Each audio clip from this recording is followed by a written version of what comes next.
Today is December the 5th. Why did the gospel writers mention women present at the crucifixion? The three synoptic writers all mention the women who were there. Let's read Mark's account, Mark 15:40 and 41. There were also women looking on from a distance. Among them were Mary Magdalene, Mary, the mother of James the Younger and of Joseph, and Salome, who followed him when he was in Galilee and ministered to him. And there were many other women who had come up with him to Jerusalem. John also mentions Mary, Jesus' mother, being there. You know, the gospel writers all mention women at the crucifixion. It's somewhat similar to what Luke says in chapter 8, verses 1 to 3, that there were women who cared for Jesus and supplied his needs. Why? Well, I think one of the reasons is that by and large, women were ignored in both Roman and Jewish society, but not in Scripture, not in the New Testament. The New Testament dignified the role of women as followers of Jesus. In fact, in Romans, Paul, in the very last chapter, chapter 16, mentions 29 colleagues of his. 10 of them were women. Paul singles them out, calls them out by name. I think maybe a second reason that the women are mentioned, the women were there. The disciples had fled. Women, like I mentioned, were by and large ignored at this time. The gospel writers want to make sure that we understand that the women were faithful followers. This made me think of the way Solomon ends the book of Proverbs, talking about a virtuous woman. Let's read that section in Proverbs 31:10 to 31. Proverbs 31, verses 10 through 31, New Revised Standard Edition.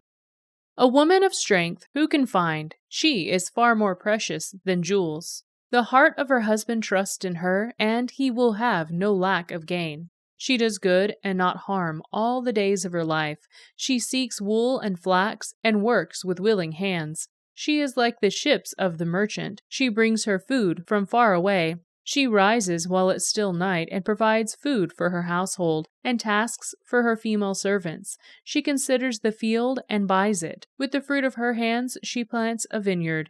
She girds herself with strength and makes her arms strong.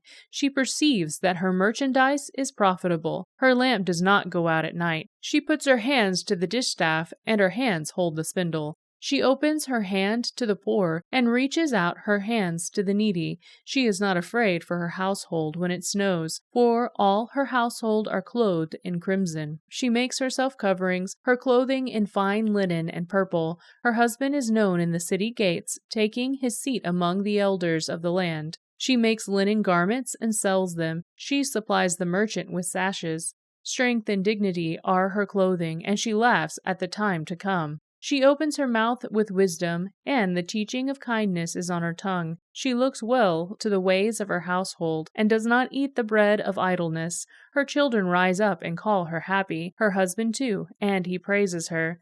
Many women have done excellently, but you surpass them all. Charm is deceitful, and beauty is vain, but a woman who fears the Lord is to be praised. Give her a share in the fruit of her hands, and let her work praise her in the city gates.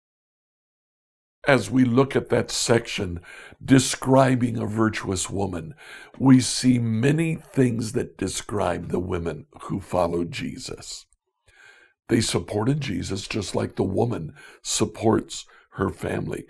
They had faith in Jesus, just like the woman trusts her husband and the husband trusts his wife. And they're praised. The gospel writers mention them to make sure that we understand that women play an important role in the founding of the new church. So what do we do about this today? You know what you need to do? Call your mother. Your mother may not be alive, but there are women in your life that are significant. Let them know today that you appreciate them. Scripture reading from the New Revised Standard Version by Emily Herrera. If you like what you heard today, share it.